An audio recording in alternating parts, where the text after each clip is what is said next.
Eu quero inicialmente agradecer ao convite, dizer que é uma grande alegria poder compartilhar esse espaço com pessoas tão interessantes e interessadas no tema.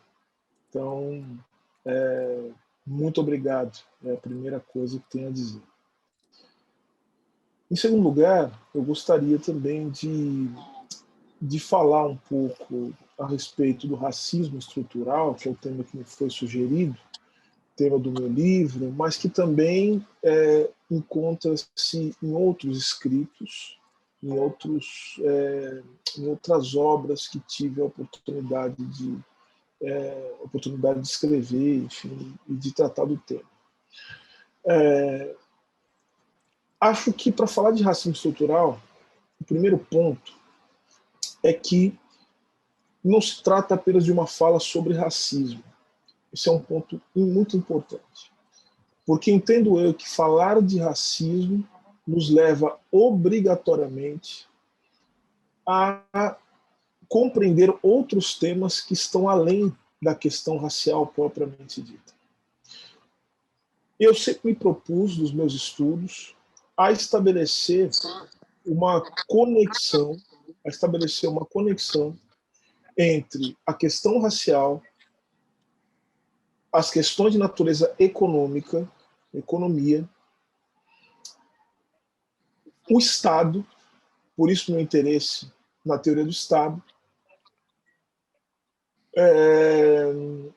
o direito, né, como eu já falei, e a ideia e a ideologia, né? Então, ou seja, quando eu trato de racismo estrutural, estou me referindo, portanto, à ideia de que a questão racial não pode ser compreendida se nós não compreendermos os processos de reprodução das relações econômicas, das relações políticas, das relações jurídicas e também dos processos de constituição da subjetividade.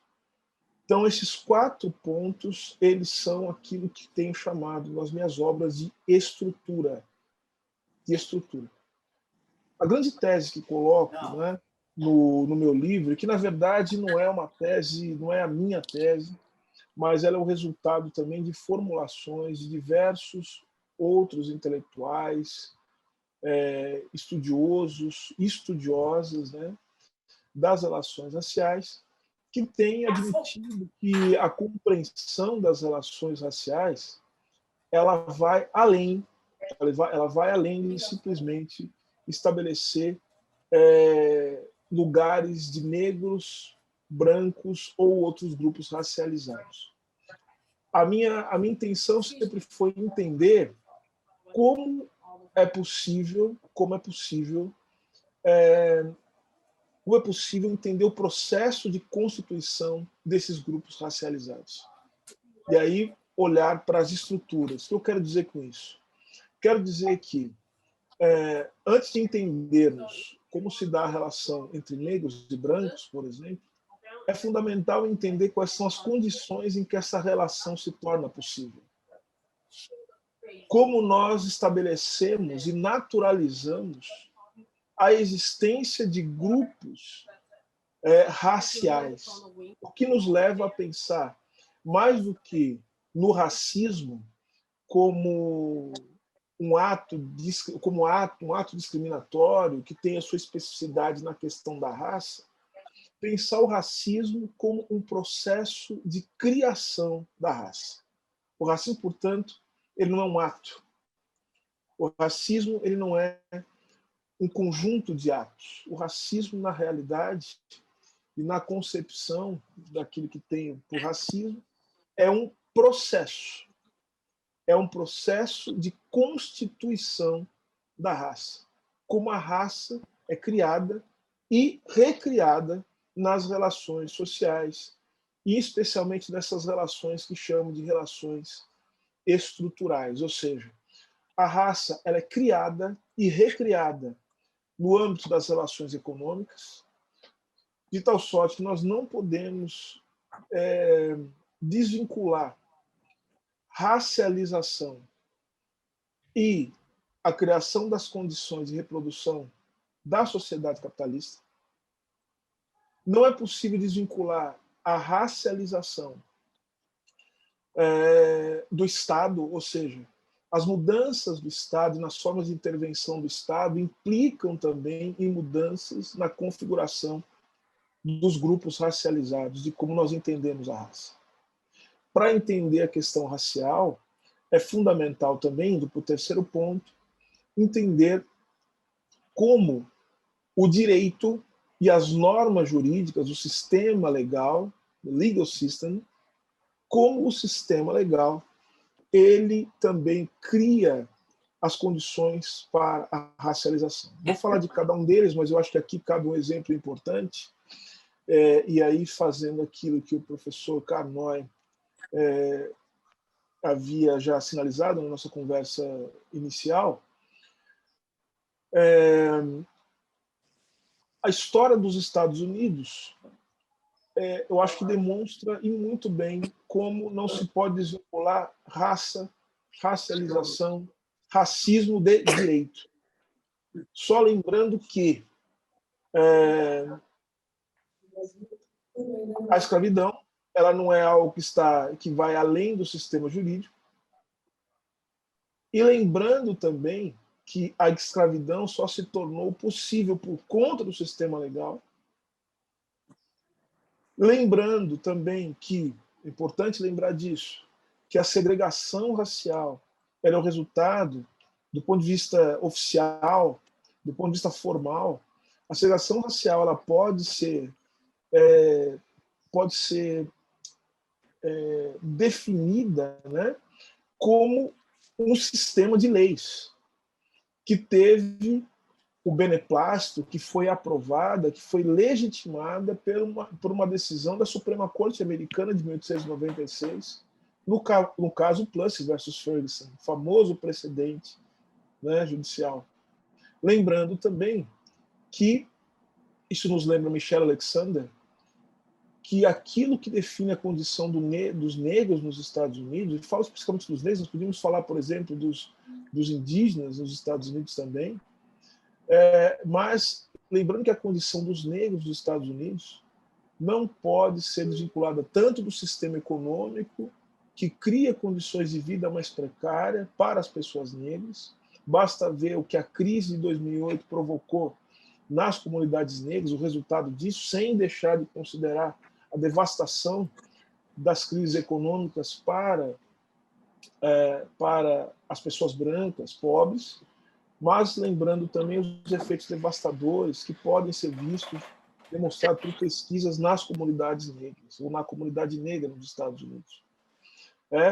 A guerra às drogas, o papel do Poder Judiciário, ou seja, do Estado organizado a partir do direito, na configuração e na reprodução da raça. Costumo dizer o seguinte, costuma-se dizer que, e aí demonstro, né, essa minha colocação de que o racismo é um processo de produção da raça, não são as raças ou os racializados ou os grupos específicos que produzem o racismo, mas eles são produzidos pelo racismo enquanto processo.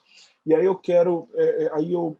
costumo dizer o seguinte: toda vez que se pensa, por exemplo, em guerra às drogas, costuma vincular isso com um problema racial nos Estados Unidos. Agora, eu costumo dizer que a guerra às drogas é fundamental para a produção da raça. O negro, nessa visão subalternizada, é produzida pela guerra às drogas também. O negro é produzido por isso. O negro é produzido, portanto, pelas políticas de Estado que são levadas a cabo no Brasil, mas que são também conduzidas pelos Estados Unidos, inclusive em nível internacional. Importante que se diga isso. Pois bem, nesse sentido, portanto, a noção de racismo estrutural é uma tentativa também de, como eu falei, não é uma criação minha, já vem sendo teorizada já pelo menos desde os anos 70, nos Estados Unidos especialmente, mas é importante que se diga que a noção de racismo estrutural é uma forma também de contrapor, né, de haver uma contraposição às visões do racismo que são, na minha concepção, na minha visão, redutoras do fenômeno. Por que digo que são redutoras do fenômeno? Porque não captam essas sutilezas estruturais, essas determinações, essas mediações, e esse é o ponto aqui. A questão toda é como é possível captar as mediações históricas do racismo, essas mediações que ligam, por exemplo, raça e economia, raça e direito, raça e política, raça e ideologia, carecem de mediações históricas. Portanto,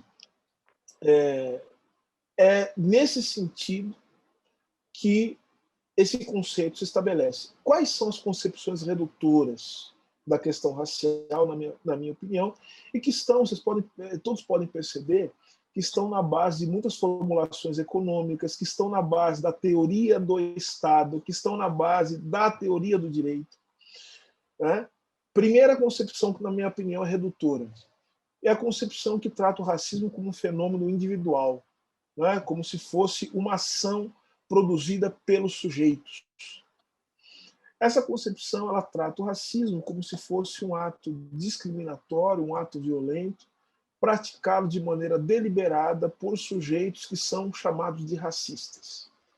A grande pergunta que não quer calar, que deve ser feita, é como os racistas são produzidos? Como se produz os sujeitos que, por exemplo, se consideram brancos? Uma coisa que gosto sempre de lembrar é que os brancos, eles também são produzidos. Os brancos são criados pelo racismo, e essa é a questão que o racismo estrutural coloca. O racismo, ele produz os negros numa situação subalternizada, produz os grupos sociais racializados, mas produz também o branco. O branco também é resultado do racismo.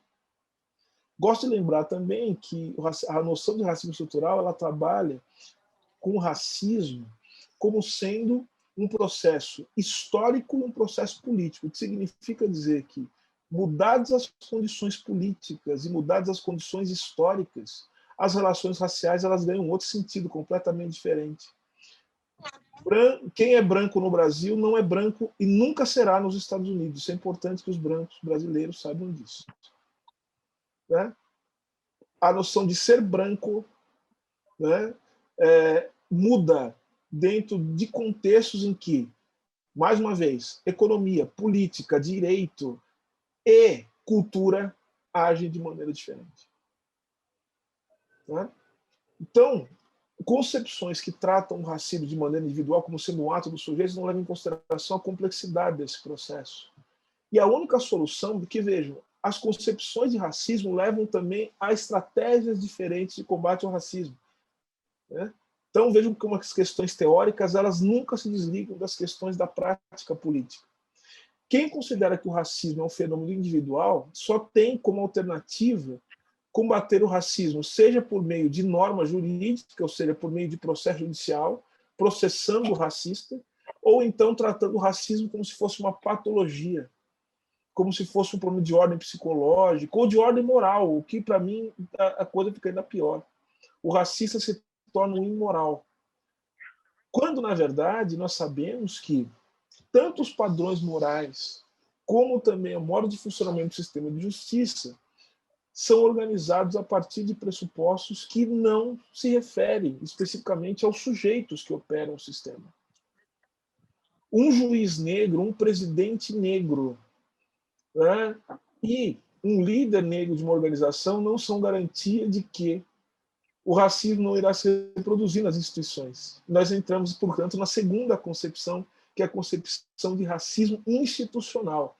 Eu separo racismo institucional e racismo estrutural. Talvez aqui haja colegas, pessoas, estudiosos, pesquisadores no campo da sociologia, e acredito que irão concordar comigo que no campo da sociologia a noção de estrutura e de instituição são diferentes. Por que quando falamos de racismo institucional e estrutural, pressupomos que pode ser a mesma coisa? Não é? Quando falamos de racismo institucional, portanto, estamos falando das práticas discriminatórias, de processos discriminatórios que ocorrem na lógica de funcionamento das instituições, o que eu já acho uma grande evolução em relação a essa visão moralista do racismo. ou puramente jurídica, porque leva em consideração que o racismo ele se dá no próprio modo de funcionamento da vida institucional. E muda-se, portanto, a estratégia de combate ao racismo quando se coloca o racismo como racismo institucional. E como muda?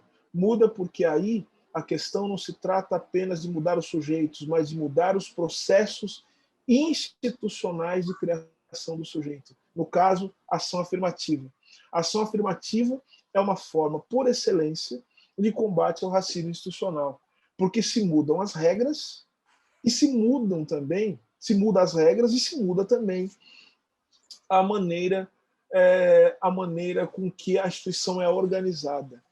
Então vejam que a noção de racismo institucional já concebe o racismo como prática de poder, e que é muito interessante. Não é uma questão moral, não é uma questão jurídica, é uma questão de poder. O racismo é, portanto, na concepção de racismo institucional, uma relação de poder, e é o que torna a coisa muito mais interessante.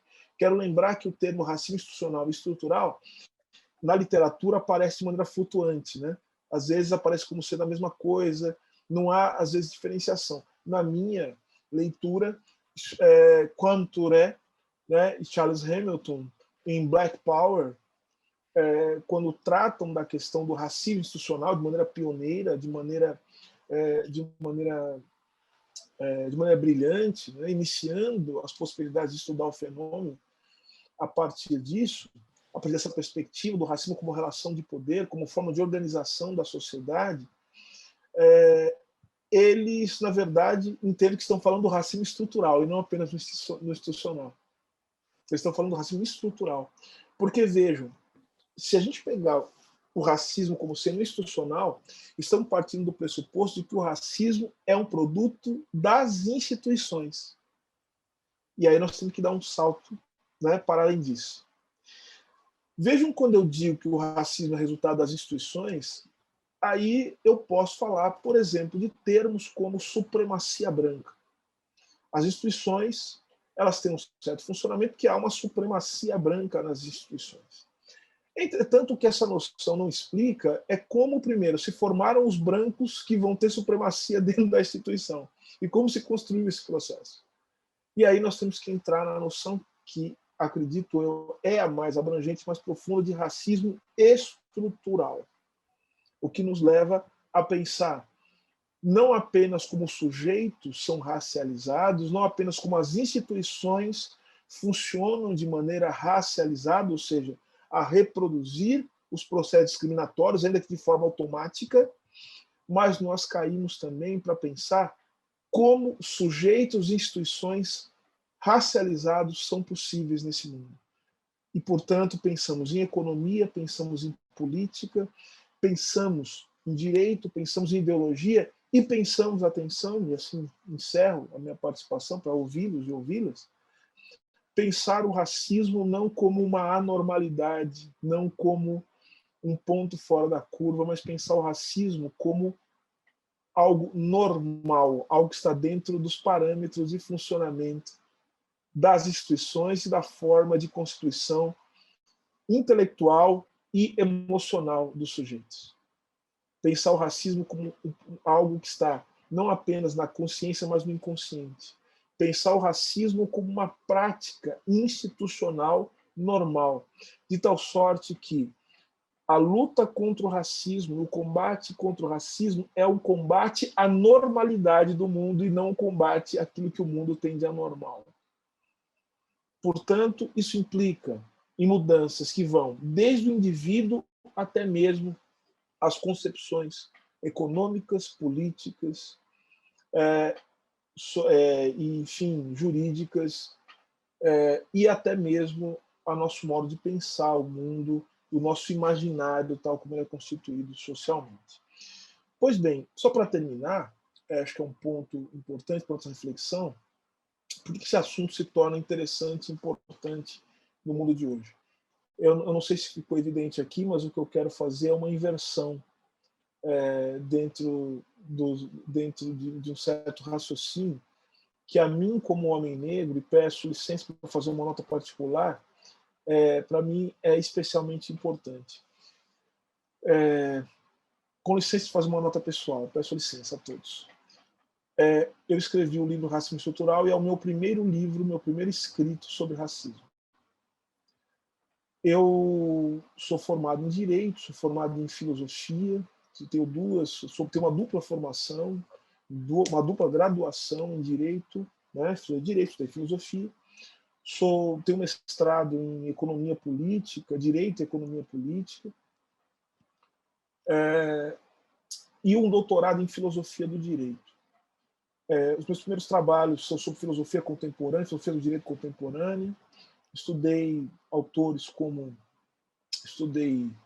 Hegel, estudei Sartre, estudei Lukács, enfim, estudei Kant, estudei Marx, enfim, estudei os autores, Gramsci, vários autores clássicos da filosofia, especialmente da filosofia contemporânea, depois Fanon e tantos outros autores.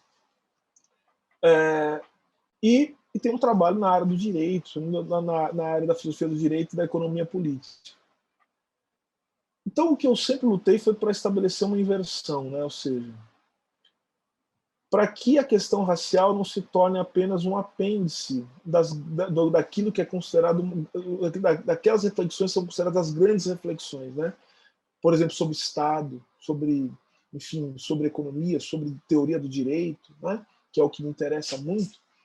Eu sou um professor de teoria do direito, sou um professor de teoria de filosofia do direito, mas a minha luta sempre foi para pensar o seguinte: acredito eu que não é aqueles que estudam racismo que estudam objeto restrito, mas são restritos aqueles que estudam questões como Estado e o direito e não entendem a importância da questão racial. O que eu quero dizer com isso é o seguinte: estudar a questão racial não é apenas um elemento específico dentro de considerações que são maiores. Acredito eu que a questão racial, e eu acho que o ano de 2020 nos trouxe essa importância, a não compreensão da questão racial nos impede de compreender fenômenos cruciais para a compreensão do funcionamento da vida social. Acredito eu que não se compreende a economia, não se compreende a crise, né, pelo qual não só a economia, mas a crise civilizatória que nós estamos vivendo hoje, sem entender como a questão racial é um elemento preponderante para isso. E acredito eu que não preciso muito fazer maiores, né, considerações sobre isso para quem vive nos Estados Unidos nesse momento. Né? A importância da questão racial para entender a economia, para entender a política, para entender o direito e para entender, inclusive, os rumos da nossa civilização. E, por fim, a noção de racismo estrutural, ela não pressupõe, pelo menos na minha visão, não pressupõe uma recolocação e uma convivência pacífica entre as raças, o que eu considero uma contradição em termos. A noção de racismo estrutural, ela pressupõe que as mudanças fundamentais que levem ao fim da discriminação e da violência, porque o racismo, ao fim das contas, sempre termina num único lugar. O racismo sempre termina na morte. Não na morte que faz parte da vida, mas na morte violenta, da morte, inclusive em vida. Ou seja, o fim das possibilidades existenciais dos indivíduos. O racismo é isso, o racismo é sempre morte. Ele termina na morte, ele termina na destruição das possibilidades existenciais. Então, nesse sentido, o veículo fundamental que permite isso é justamente a noção de raça. O que eu proponho aqui não é para que nós, como muitos fazem, deixemos de lado a concepção de raça. A concepção de raça ela tem que ser por nós estudada, compreendida, e as lutas políticas têm sim que se colocar diante dessa questão da raça como um elemento fundamental. Não é algo para o qual se vira o rosto ou para o qual se olha para o outro lado e simplesmente deixa de existir, como muitos propõem. Não falemos de raça, temos que falar de raça. Mas a minha proposta é que falemos de raça a partir das suas complexidades, né? A partir das suas imbricações, das suas ligações profundas com o cotidiano e com os grandes temas que envolvem a reprodução da vida social do nosso mundo, do nosso tempo. Portanto, ao fim e ao cabo, a luta antirracista, ela tem que levar, ela tem que mirar, né, entendo isso, o fim do processo que constitui a raça e que torna possível classificar as pessoas racialmente. A luta antirracista é a luta para ultrapassar a raça como elemento de significação do ser humano e permitir aquilo que a Shirley Bemis diz, né, com base em Frantz Fanon, a luta antirracista é a luta para que nós possamos sair da grande noite da humanidade e entrar, portanto, todos juntos naquilo que ainda não está pronto, que ainda não se sabe o que é. Né? Lembrando um compositor brasileiro, que é Chico Buarque, né? Aquilo que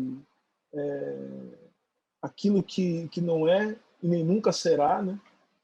Ou seja, aquilo que ainda não está pronto, que é a humanidade. A humanidade, ela é sempre o devir, ela não está pronta. Ela não está pronta.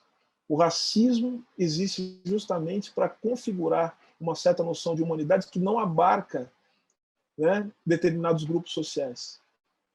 E, portanto, a humanidade só se torna possível, inclusive, para aqueles que são classificados como brancos, se pudermos sair todos juntos dessa grande noite.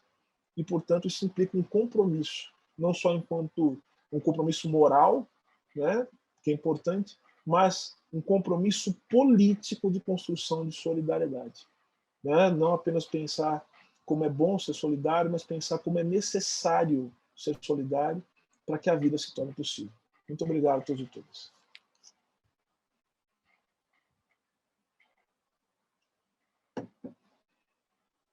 So I think we should have many questions. I have many questions, but I will, since we have plenty of time, thank you, Professor de Almeida, for presenting all of this in such a way that we can have a good discussion of these really important points that you've raised. So, how shall I take questions? Do you want to raise your hands through participants? Should we do that? Anybody want to speak? Just put your little hand up in the participants. I'm going to scroll through here. No, nobody. Ah, I see. Mark Ginsburg, go ahead. Silvio, thank you very much for your summary of a lot of work that you've been doing over the years. I recently had a chance to read some of the major writings of W.E. Du Bois, and in many ways, your views are similar. Two things that struck me about Du Bois's work, though, that you didn't mention, and I wondered if you wanted to comment on these aspects. One is the relationship between structural racism and colonialism, and I would add neocolonialism. He emphasizes that a lot more than most people know about Du Bois's work. And secondly, he talked about the way in which racism, from a class analysis perspective, was very productive or useful in the sense of dividing the working class. And he particularly looked at the way organized labor was limited, both in the south of the US, but also elsewhere in the US and internationally, because white people, people who consider themselves white, saw themselves as not in the same situation as people who were Black, and that construction made it less likely that they would organize together. In fact, many unions for too many years prohibited blacks from organizing, and there were also legal restrictions. So those two issues, I don't know, one or both you'd want to comment on. It seemed to me in other ways, you were channeling Du Bois, obviously other people, but I just recently had a chance to read his writings.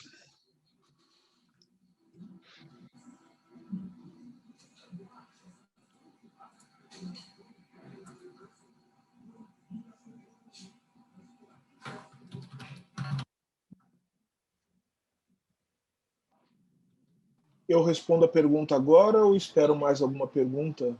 Eu estou vendo que tem mais mãos levantadas. Eu posso responder mais perguntas e depois... Eu posso ouvir mais perguntas e depois responder todas em bloco. Não sei como preferem fazer. Ok. Se quer fazer isso. Ok, Caetano. Obrigado, professor Carnoy. Tudo bem, professor Almeida? Eu queria, se possível, ouvir o senhor falar um pouquinho mais sobre quais seriam mecanismos ou políticas que possam contribuir para essa mudança dessa estrutura mais macro, né? Então, acho que o meu background de formação em economia, então eu ainda tenho ainda estou entendendo o que a gente quer dizer com esse conceito da sociologia da estrutura, né? Acima da instituição. Então, que tipo de mecanismos ou políticas contribuem para mudar, ou podem contribuir para mudar esse normal, né, que o senhor se refere, de forma que a gente possa progressivamente, né, construir um novo normal melhor. Então, especialmente políticas que estejam ao alcance das organizações, de forma geral, né? Então, como que as organizações podem exercer um papel nessa mudança de estrutura, né? Aí eu me refiro a organizações, especialmente organizações governamentais, que é o meu caso de atuação, mas talvez se o senhor quiser se referir a outras também.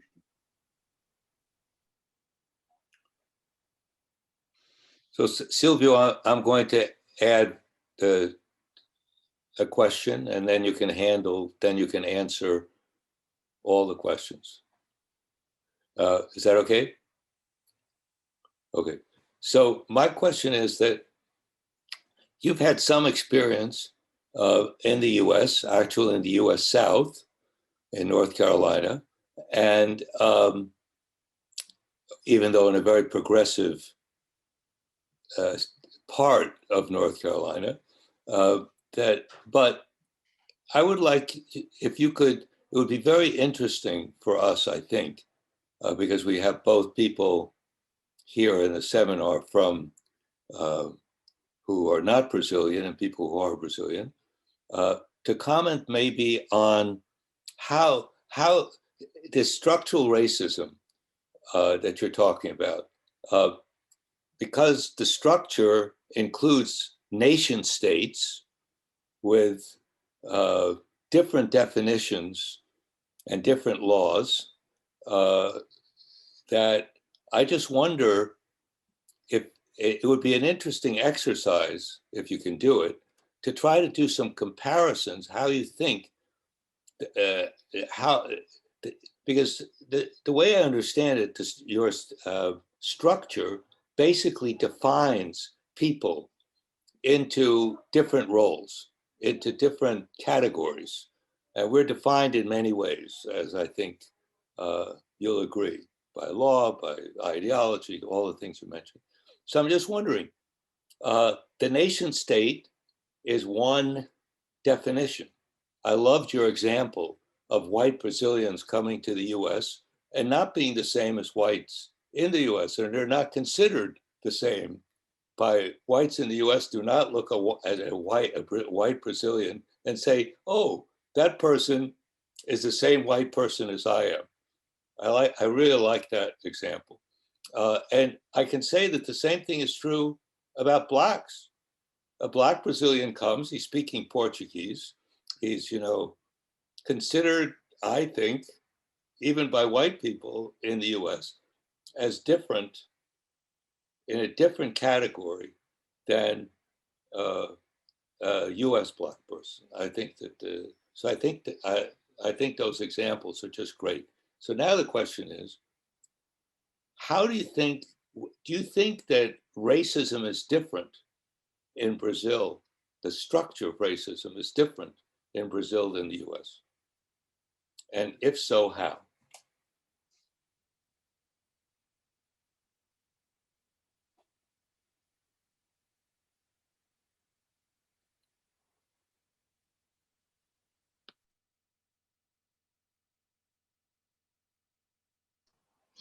Questões muito excitantes, muito interessantes. Eu respondo agora, depois eu respondo outras questões, assim? Perfeito. Questões, como eu falei, questões muito excitantes, e eu diria que algumas dessas questões eu já tentei responder, estão no livro, né? Eu preciso urgentemente providenciar uma tradução para o inglês, né? Porque algumas das questões aqui são questões com as quais eu me debato. Bom, começar pelas questões do Morco, né? Muito obrigado, Morco, pela questão muito boa. Na verdade, eu falei do livro propositalmente porque o meu livro começa justamente estabelecendo a relação entre colonialismo, neocolonialismo e raça, mostrando, na verdade, eu vou até de maneira mais profunda. Eu acho que o meu livro é um livro mais de filosofia do que um livro de sociologia, ainda que eu concorde com Sartre, né, que diz que não há boa sociologia sem boa filosofia e vice-versa. Porque, vejam só, eu acho que a relação entre racismo e neocolonialismo é uma das chances para a gente entender o que a gente chama de modernidade, né? Tanto que a ideia de raça ou o conceito de raça pode ser encontrado ali no século XVI, né? A gente vai a raça, tal como nós entendemos, o processo de classificação dos seres, né? E que depois, com as contribuições da filosofia do século XVII, depois a ideia da subjetividade, né? Depois o século XVIII e especialmente o século XIX vão configurar a noção de raça tal como nós consideramos hoje. Então, a raça é um produto e ajuda também a produzir a modernidade. E a modernidade também não produz só a raça, ela produz o direito, o Estado. É fundamental aprender o processo de formação da economia capitalista, ou seja, a raça ela está vinculada a isso. Então, os contornos fundamentais da raça vão se dar justamente no processo do colonialismo. Os autores que eu mobilizo, dentre os quais o Du Bois, eles estão nessa chave, mas eu não mobilizo só os Du Bois, porque o Du Bois é um autor fundamental para se entender esse processo, mas eu também me fio muito nos autores do chamado movimento Negritude, né? Que são Aimé Césaire, né? Leopold Senghor, o próprio Frantz Fanon, que vão estabelecer a relação entre racismo e colonialismo. Mas ainda, não isso, os autores clássicos que estudaram o chamado imperialismo, eles também estabeleceram essa relação. Estou falando de autores clássicos, estou falando aqui, estou falando do Lenin, estou falando da Rosa Luxemburgo e outros autores que vão estudar esse fenômeno, né, mostrando como o racismo, né, ele é a ideologia por excelência do imperialismo e da sua contraface, que é o imperialismo, né? Então, o Du Bois ele é um dos elementos fundamentais da minha reflexão, sem dúvida. E eu vou dizer mais. Eu acho que a relação entre raça e classe, porque nos estudos sobre relações raciais apresenta-se um falso dilema, né? Raça ou classe, que é também um dos itens que está no último capítulo do meu livro, que é raça e economia. O último capítulo do meu livro é Raça e Economia. E eu trato dessa questão, porque raça ou classe é um falso dilema, porque não existe possibilidade, na minha concepção de outros autores, Du Bois é um deles, de pensar o processo de construção do que se chama classe sem pensar como isso está relacionado com o processo de racialização.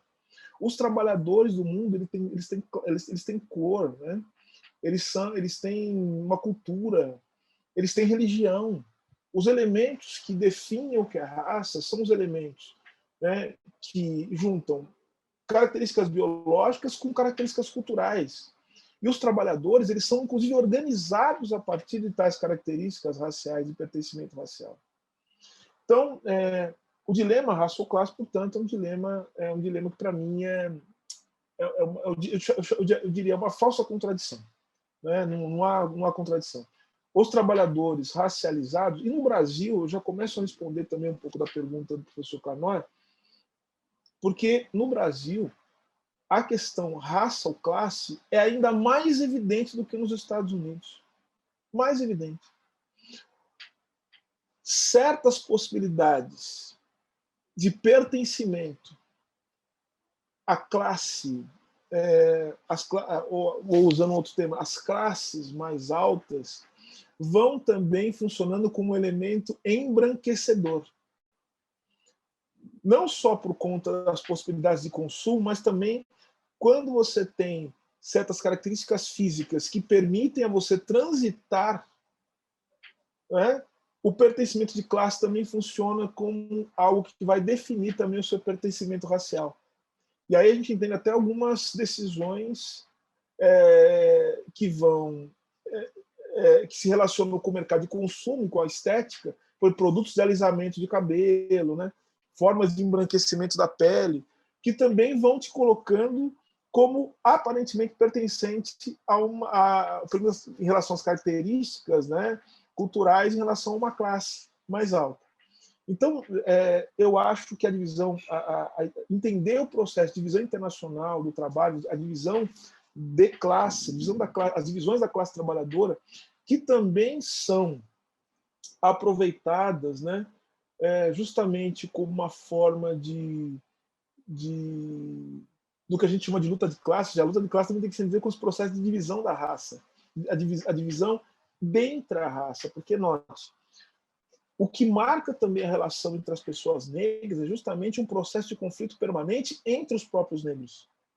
Os conflitos não as relações de raça não são conflitos entre brancos e negros só, mas é como as condições de precariedade da vida vão estabelecendo formas de divisão entre os negros e entre outros grupos racializados. E os negros, por exemplo, divergindo dos brancos que estão na mesma situação de classe.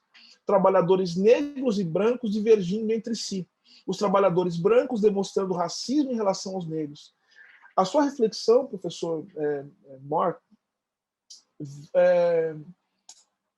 me leva também a outros dois autores que trataram desse tema. Um antes, né, e outro mais recentemente. Eu estou falando aqui do Harry Braverman, né, que no seu livro sobre sociologia ele vai falar disso, vai falar como, mesmo no advento do welfare state, do estado de bem-estar social, a questão racial era fundamental para definir, inclusive as políticas salariais. Os trabalhadores imigrantes e os trabalhadores negros ganhando menos que os trabalhadores brancos, mesmo no contexto do estado de bem-estar social.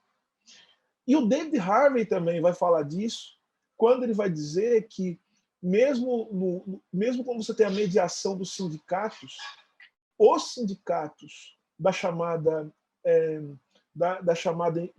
indústria ou do capital monopolista, como se costuma dizer, são dominados por trabalhadores brancos, enquanto os setores chamados os setores concorrenciais, né, cujos sindicatos mais fracos, por exemplo, estivadores, trabalhadores do setor têxtil, esses trabalhadores em geral são negros e não conseguem ter a mesma força de negociação.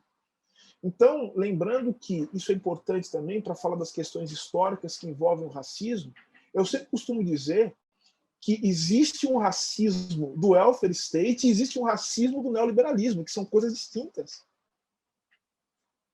É diferente a forma com que o racismo se reproduz dentro dos patamares do chamado Fordismo e do pós-Fordismo. Então, essas mudanças na forma de reprodução da vida social e econômica afetam também os processos de racialização. Portanto, dizer. Então, concordo, respondendo a pergunta, não sei se respondi, mas é fundamental pensar na relação entre racismo e colonialismo, pensar em modernidade, olhar para os trabalhos de Fanon, olhar para os trabalhos também, recentemente, né, do... Como é que é o nome dele? Enfim, eu estou tentando lembrar agora, daqui a pouco eu vou lembrar, dos autores britânicos também, que estão... Stuart Hall, né, um deles, enfim, que vão fazer essa relação. Em relação à pergunta do Caetano, como pensar mecanismos políticos, né, que nos ajudem a pensar o combate ao racismo numa perspectiva mais ampla. Caetano, a sua pergunta é o que a gente chama de pergunta de $1 milhão, né? Essa pergunta é uma das mais difíceis de responder, porque a gente tem que levar em conta os limites, né, que as lutas institucionais elas nos dão. A conversa agora com o Mark nos faz lembrar que o racismo faz parte do próprio processo de constituição da economia e da política. De tal sorte que a luta institucional é uma luta que está nos limites das instituições, o que não significa que é impossível. Eu, hoje mesmo, eu fui nomeado como relator, né? Eu fui nomeado, não foi hoje, fui nomeado há umas semanas atrás, né, como relator de uma comissão de juristas que vai analisar aqui no Brasil propostas para uma legislação antirracista no Brasil. Eu sou o relator geral da comissão. Então, o nosso trabalho é pensar em como criar mecanismos jurídicos de combate ao racismo institucional. E hoje mesmo na reunião já ficaram evidentes os limites do trabalho, porque se a gente for pensar num combate mais amplo ao racismo, nós vamos ter que entrar em questões como, vejam só, a pergunta do Marco, orçamento, tributação, percebe? Moradia, saúde, educação, que, ao fim e ao cabo, são questões fundamentais para entender a questão racial, mas que não se referem apenas à questão racial, segurança pública, por exemplo. Então, a grande pergunta é o seguinte: como é que a gente consegue criar formas de lidar com o problema de maneira estratégica, sem que isso não nos leve, por exemplo, a um questionamento assim que vai, no final das contas, inviabilizar o trabalho, né? Porque senão essa comissão tende a virar o que a gente costuma falar brincando, né? O trabalho de Deus e sua obra, né? Ou seja, a gente vai ter que tratar de todos os problemas numa comissão de juristas que tem que lidar com questões pontuais. Mas agora, respondendo objetivamente a sua pergunta, Caetano, eu acho que é uma série de mecanismos. Temos pensado nisso no nome da comissão. Por exemplo, a questão da regulamentação das terras, né, para as comunidades tradicionais, negras, indígenas. A questão da terra é uma questão econômica. A questão da regulação das relações de trabalho, tornando mais evidente a responsabilidade do empregador, a responsabilidade das empresas em relação à questão do racismo institucional, verificar a contratação, o processo de contratação de pessoas negras, se há negros nas lideranças, se há debate sobre a questão racial, a política salarial, que é muito... O Brasil é um dos países mais desiguais do mundo, lembrando também, mais uma vez, da questão do Marx, sobre raça e classe, porque se naturalizou o fato de que pessoas negras ganham muito menos do que pessoas brancas, ou então são a grande massa dos desempregados, e os negros, a pesquisa sobre isso, os negros sequer conseguem ter o mesmo atendimento nos serviços universais. Nós temos no Brasil alguma coisa que os Estados Unidos não têm e que deveria invejar os brasileiros, que chama Sistema Único de Saúde. Né? Se os americanos, com o dinheiro que têm, tivessem Sistema Único de Saúde, vocês já teriam saído dessa pandemia muito antes de qualquer outro país do mundo. Nós, no Brasil, temos um Sistema Único de Saúde, só que não temos dinheiro nem pessoas para gerir esse sistema de maneira competente. Mas é a nossa joia da coroa. Para vocês terem uma ideia, se o Sistema Único de Saúde no Brasil não existisse, 70% da população negra... Mentira, estou falando o número errado. 90% da população negra não teria atendimento médico. Se quiser estabelecer um genocídio dos negros no Brasil, tem um jeito simples. É só tirar o Sistema Único de Saúde. Perceberam que 90% dos negros não tem como ter um Medicare, não tem como ter um Healthcare, não tem como ter um plano de saúde. Então, veja, Caetano, que a sua pergunta ela se resolve da seguinte maneira. O racismo é um elemento ideológico fundamental para legitimar a destruição dos serviços públicos no Brasil, inclusive educação e saúde, que quando não tem, matam e afetam a população negra. Ao mesmo tempo, é preciso criar políticas governamentais de informação. Nós precisamos saber, por exemplo, quanto do orçamento brasileiro, falo do Brasil, tá, mas isso pode ser dos Estados Unidos, em qualquer outro lugar do mundo, quanto do orçamento é destinado aos grupos racializados e discriminados. Nós não temos essa informação de maneira evidente. Então, eu acho que há muita coisa a se fazer, mesmo nos limites institucionais, né? A questão é o seguinte: por que nós não fazemos? E aí o racismo ele tem uma questão, ele opera também como um elemento central de formação da nossa consciência ou falta de consciência. E termino com a pergunta do professor Carnoy, né?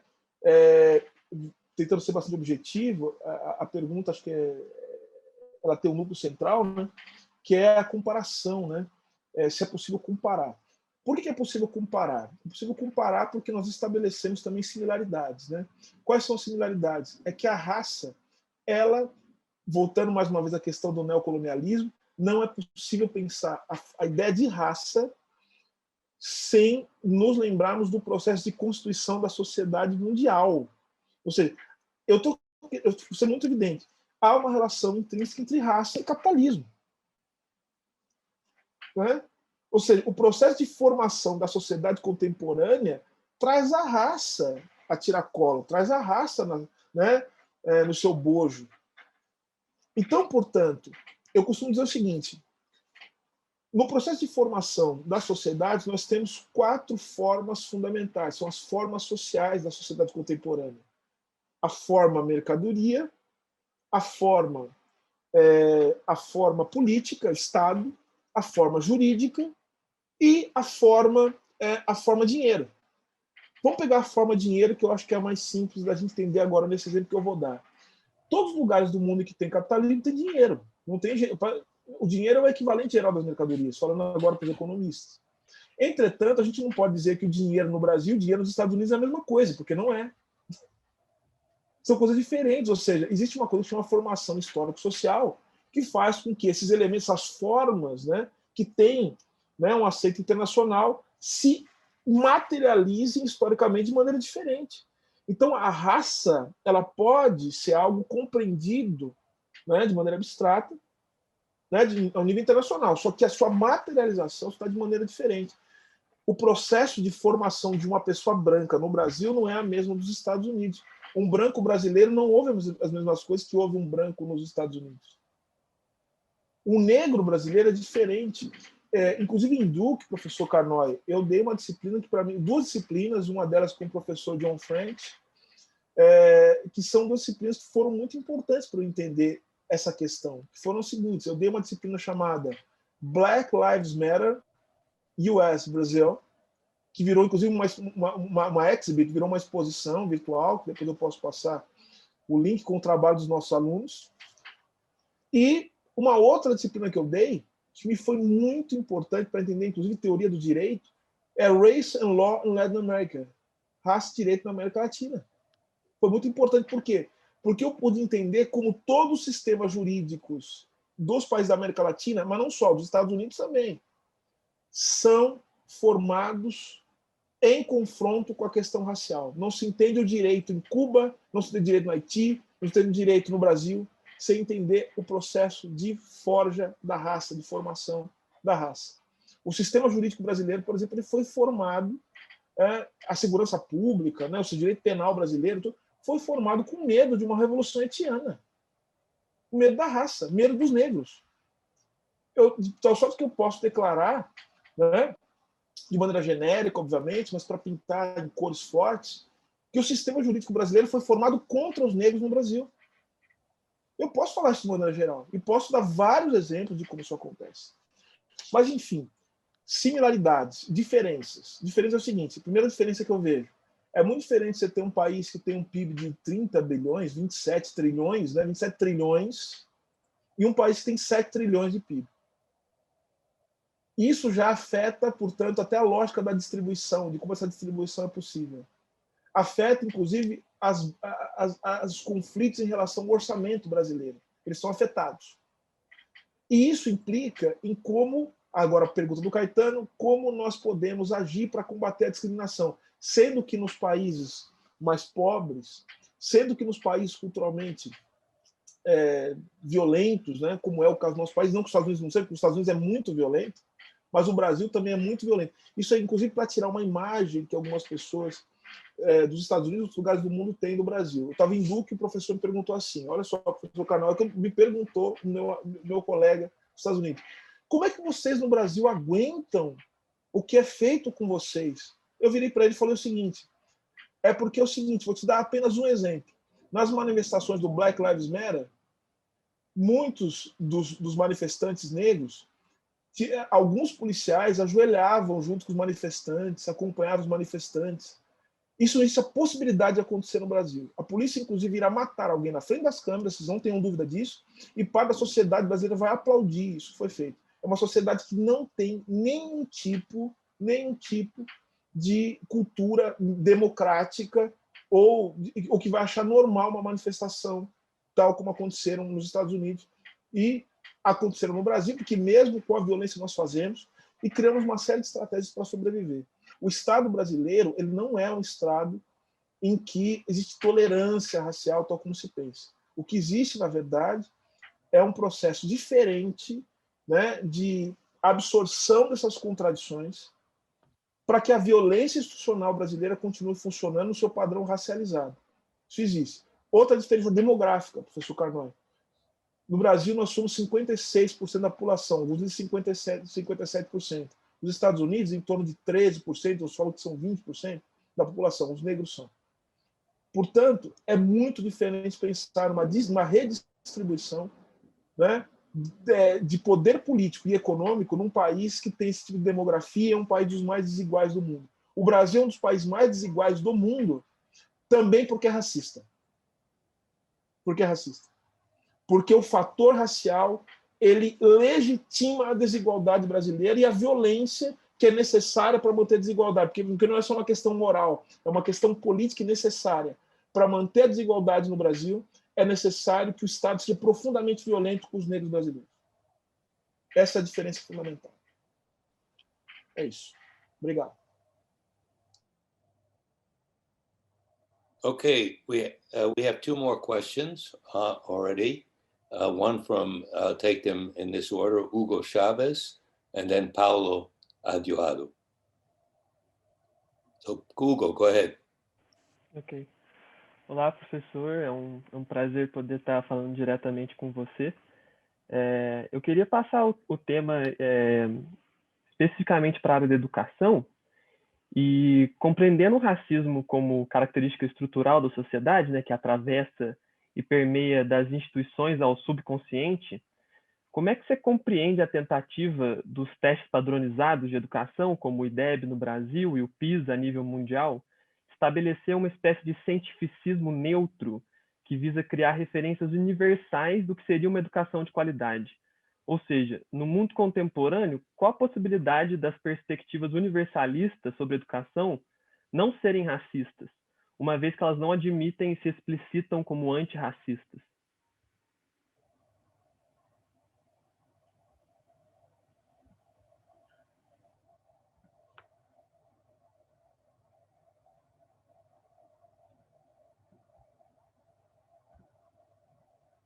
Tem mais uma pergunta, né? Paulo, ask your question. Sim. Muito obrigado pela apresentação, Silvio. Fiquei bem impressionado com a forma de você colocar as coisas. E, de alguma maneira, eu associei a problemas de conflito, disputa por recursos, de alguma maneira. Pois, assim, existe uma segregação muito mais forte em relação ao negro do que, por exemplo, ao índio, que é cheio de privilégios na legislação brasileira, mas representa uma minoria, vamos dizer assim, e eu assim, não, na minha percepção, pelo desenrolar do debate, é que isso não representa uma ameaça ao espaço da classe branca dominante, né? E eu pensei se isso não seria, vamos dizer, alguma coisa que a gente tivesse a aprender, explorar um pouco, e até com experiências similares em outros países, não necessariamente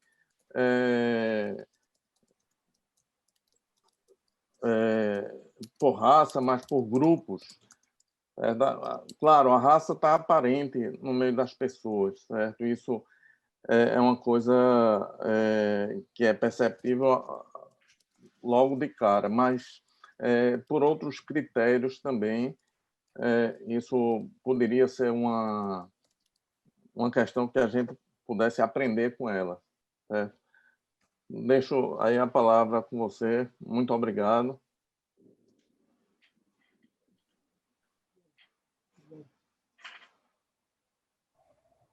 Tem mais uma pergunta, professor Martin Carnoy? Yes, Luana Reis. Olá, bom dia a todos, todas e todes. É um prazer estar aqui conversando com o professor Silvio Almeida. E a minha pergunta é pensando sobre a questão de gênero, porque o senhor falou muito bem sobre essa questão dessa relação intrínseca entre raça e classe.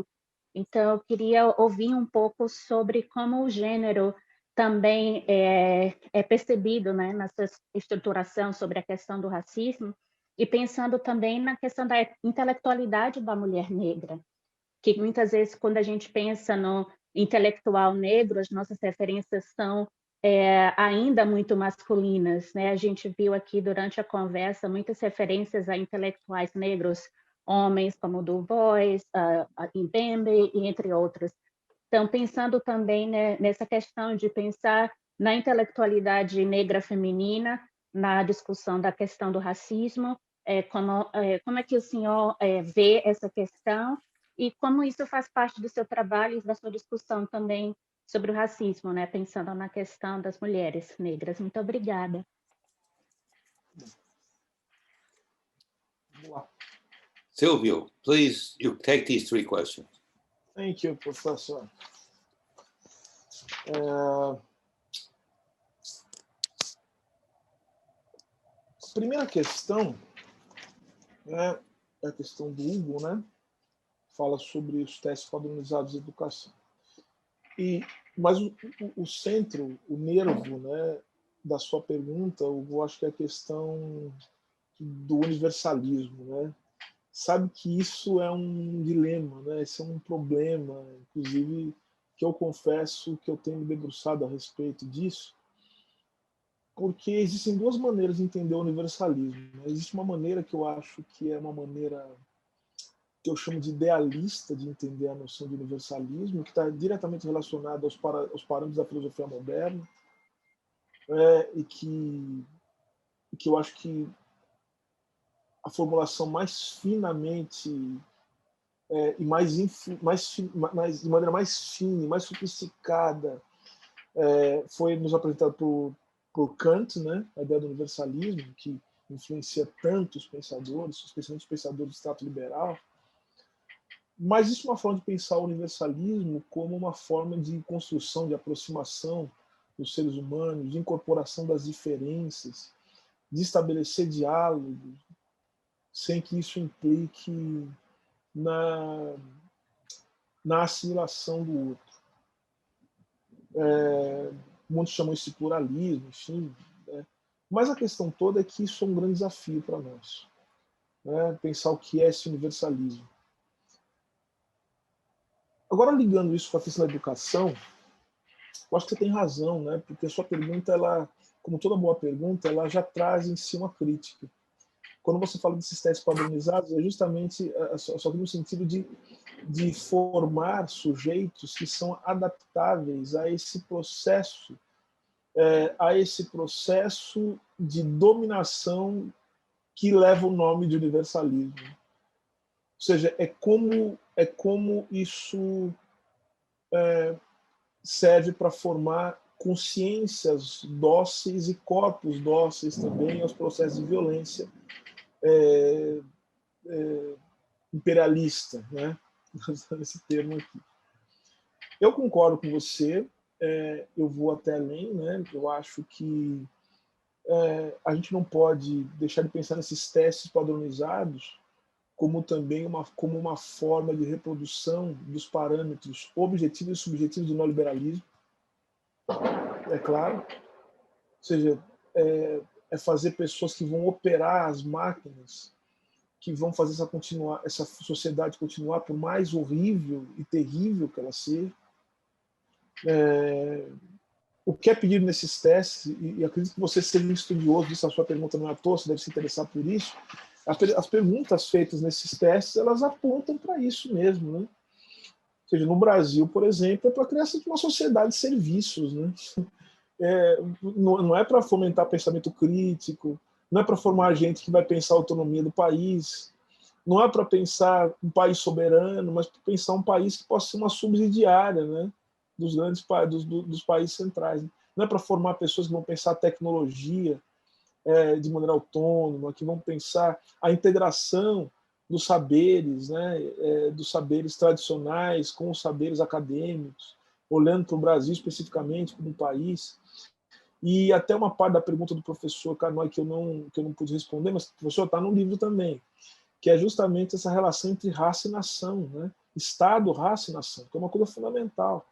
E como os processos nacionais, né, eles estão ligados a processos de criação da raça, isso tem a ver com educação também, mas processo também de afirmação da raça.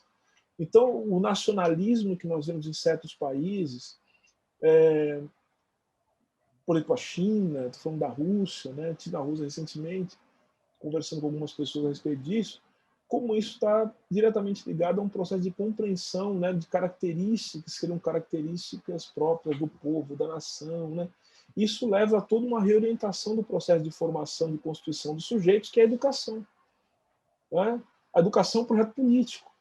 Eu acho que o Brasil, o Brasil tem problemas estruturais fundamentais e que agora estão muito evidentes, né? Ou seja, o Brasil é o país, dando um exemplo, que certamente constituiu, por conta do Sistema Único de Saúde, o melhor sistema de vacinação do mundo. A gente chegou a vacinar em um ano 89 milhões de pessoas. Quem tem alguma coisa para ensinar para o Brasil sobre vacinação? Ninguém no mundo tem. Então, o que aconteceu nos últimos anos? E veja, e por que não tem? Porque nós criamos um sistema educacional, de pesquisa, de universidade pública no Brasil, que é fundamental, que tornou isso possível. Isso faz parte de um projeto. Portanto, tem uma relação com isso que o Hugo está falando. Agora, o universalismo ao qual esses testes eles se referem é justamente uma ideia de universalismo que destrói justamente essas potencialidades. Se a gente pensasse o universalismo com a possibilidade do Brasil e outros lugares do mundo ensinar o resto do mundo como se faz, ou pelo menos o resto do mundo universalizar, vou dar um exemplo aqui, a patente da vacina. Como é que nós estamos discutindo patente de vacina no meio de uma pandemia? Isso aí não teria que estar aberto para todo mundo fazer, não teria que ter um esforço mundial. Ou seja, o que é o universalismo? Não é um certo universalismo, senão um universalismo das condições mais horríveis do capitalismo. É isso que a gente está falando aqui.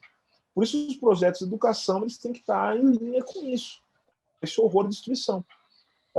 Agora, isso não implica dizer que nós não possamos, a partir de uma concertação, né, a partir de um diálogo, estabelecer formas também de unificar. Mas essas métricas que estão nesses testes, elas são métricas que simplesmente reforçam a lógica da concorrência e a lógica da vida como empresa, que é tipicamente do mundo que a gente vive hoje. Né? A gente não quer formar indivíduos, pessoas, a gente quer formar empresas, um empresário individual, que vai reger sua vida por metas e que vai aceitar de bom grado que se destrua, por exemplo, o sistema de proteção social no Brasil. E que vai achar, por exemplo, se o sujeito morre de Covid, que o problema é dele, e daí? Porque ele não tomou as... Percebe, então? Então, ao fim e ao cabo, essas métricas educacionais elas funcionam para reforçar aquilo que está nos matando e que torna o racismo ainda mais justificável. Em relação à pergunta do Paulo, é o seguinte, tem umas coisas aqui que eu preciso discordar de você, assim, eu não sei se foi a forma que você colocou, mas os índios no Brasil, nos Estados Unidos, não têm privilégio nenhum.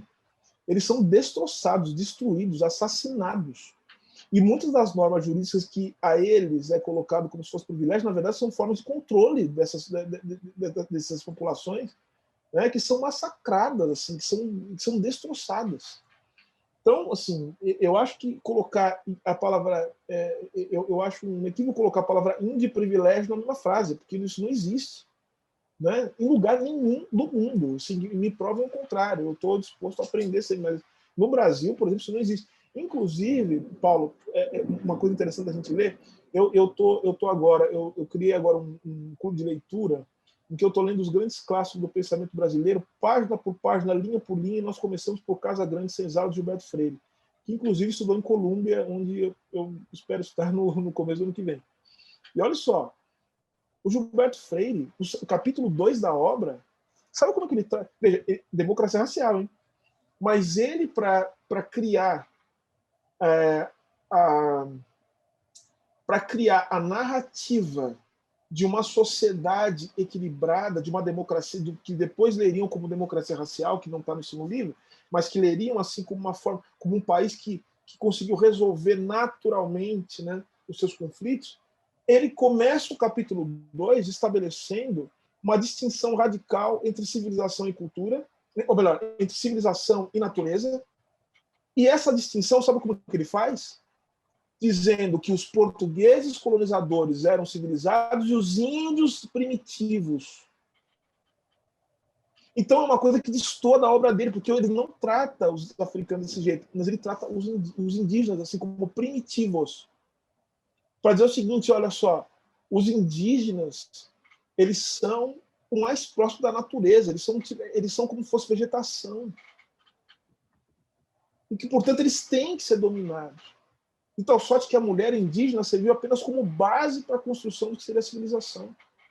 É uma coisa horrível, horrível, horrível, horrível, mas que tem uma justificativa até do ponto de vista metodológico, para você ver o tamanho do horror. Metodologicamente, os índios são tratados dessa maneira para justificar o que ele vai escrever no resto da obra. Percebe, então? Outra coisa também. Eu falei que os processos de racialização são distintos.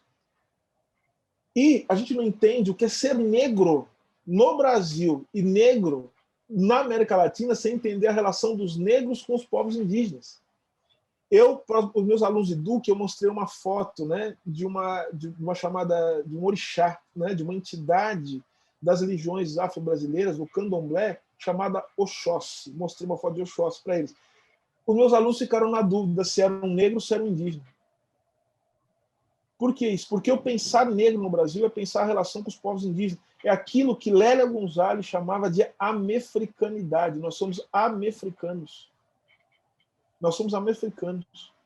Então, a nossa relação, a luta contra o racismo, né, ela passa também por uma luta pela preservação e pela vida dos povos. Eu não concebo alguém do movimento negro, ainda que haja especificidades, haja questões diferentes, se você destaca essas questões muito específicas, que não coloque a luta pela libertação, a luta pela valorização da cultura indígena como algo também que deva ser prioritário.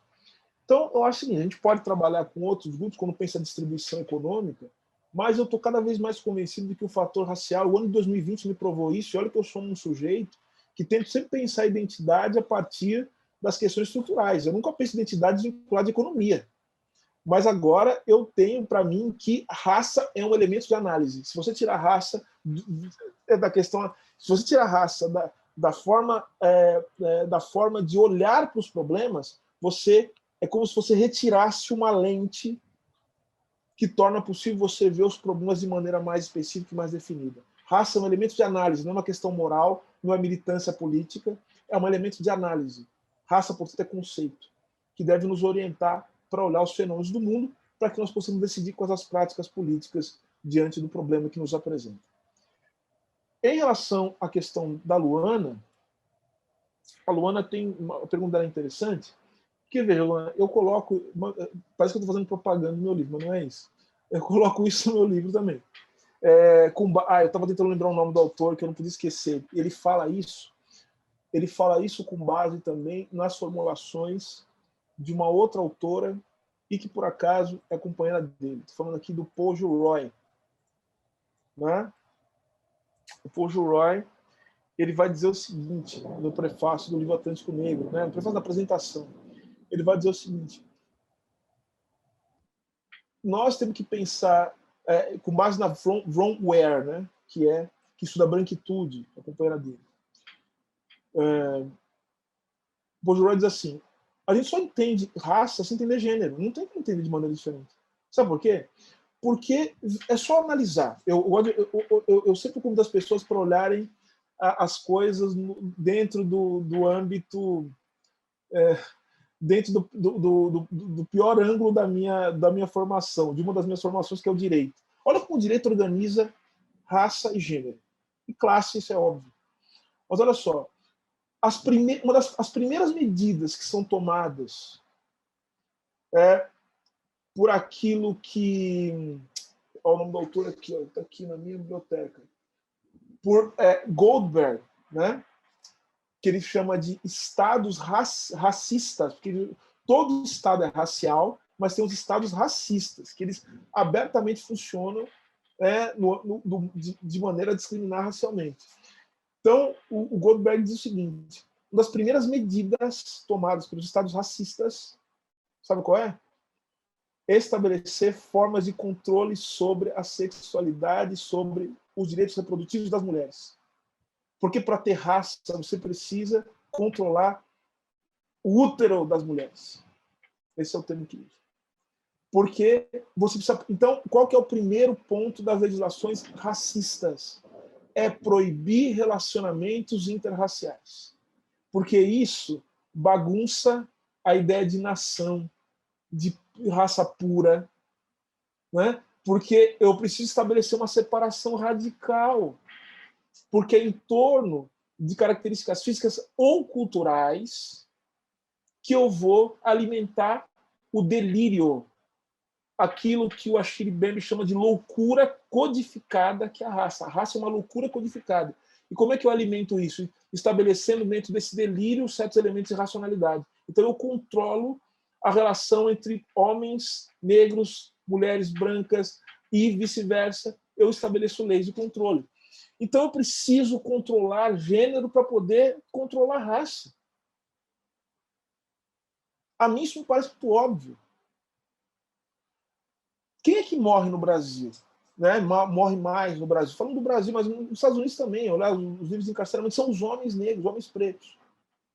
Mas quando eu estou falando dos homens pretos, são os que mais morrem, são os homens mais jovens e pretos, eu estou querendo dizer o seguinte.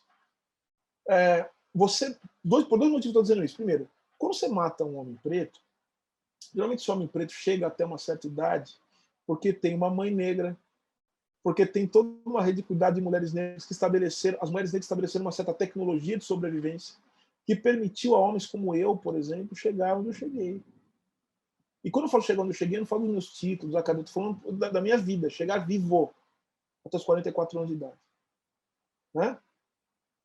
Por isso que quando um homem de 80 anos, né, no Brasil, né, quando aparece um homem de 80 anos, esse homem tem que ser...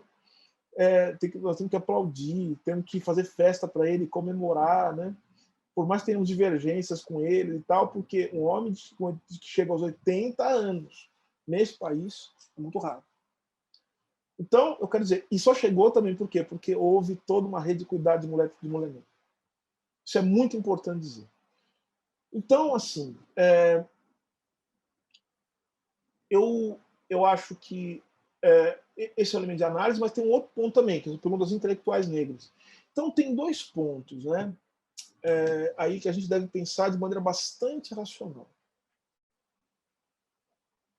Os espaços acadêmicos como esse, olha onde a gente está falando, a gente está em Stanford.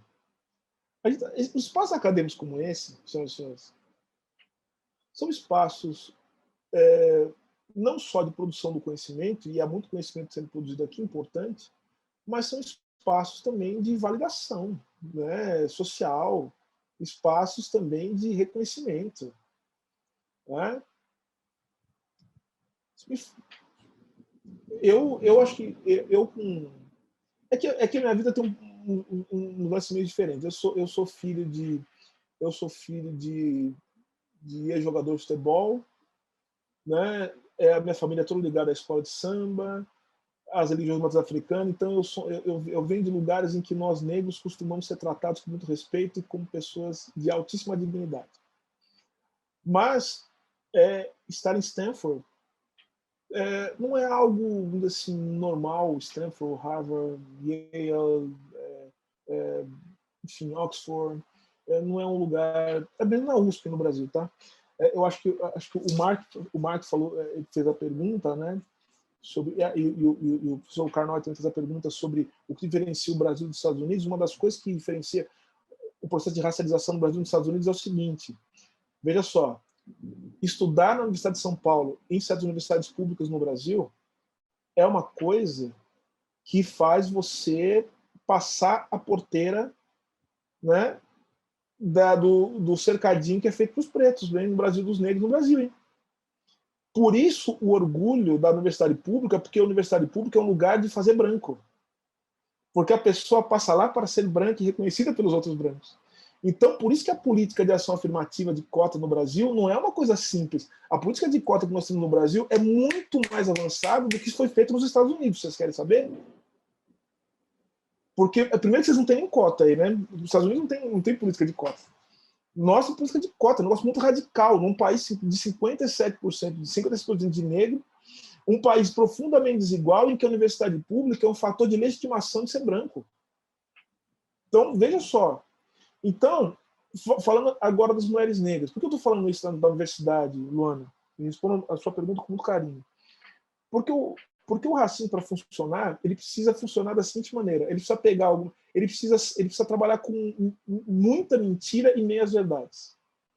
Qual que é a meia verdade? A meia verdade é a seguinte: a voz das mulheres negras, dos homens pretos, mas das mulheres negras especialmente, a voz, o pensamento não é ouvido justamente porque não ocupa essas grandes caixas de ressonância que são as universidades de ponta, que são as universidades, né, no Brasil, as universidades públicas ou as particulares muito boas.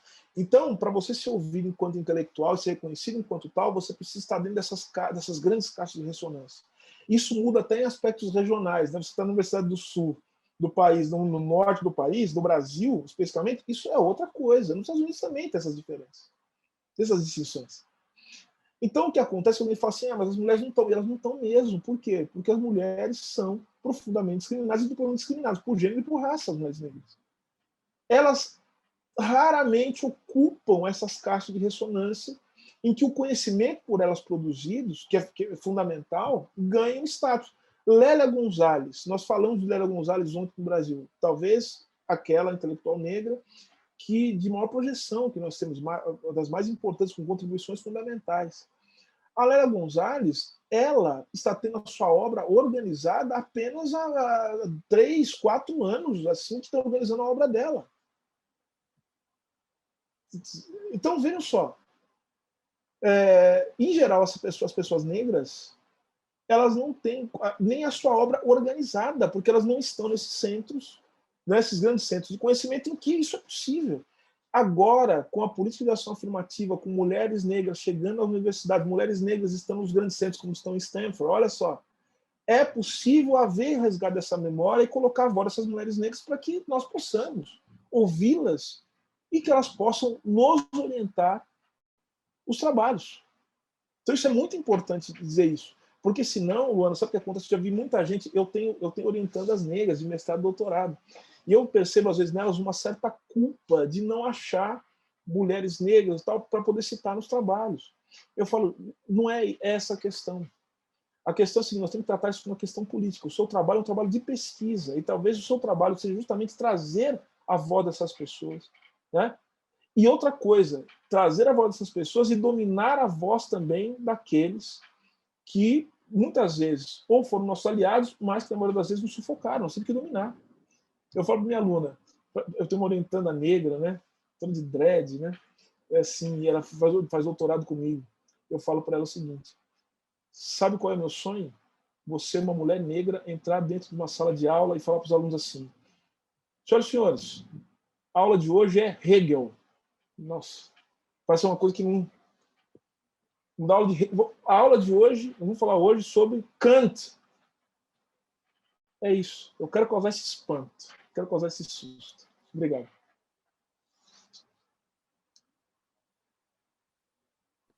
Anyway, Silvio, what a performance. Thank you. I think the questions warmed you up. Got you excited. That's good. I hope, thank you everybody for participating. We had great participation. We had 9 separate people asking questions, which is great. Silvio, your talk was fantastic. Fantastico.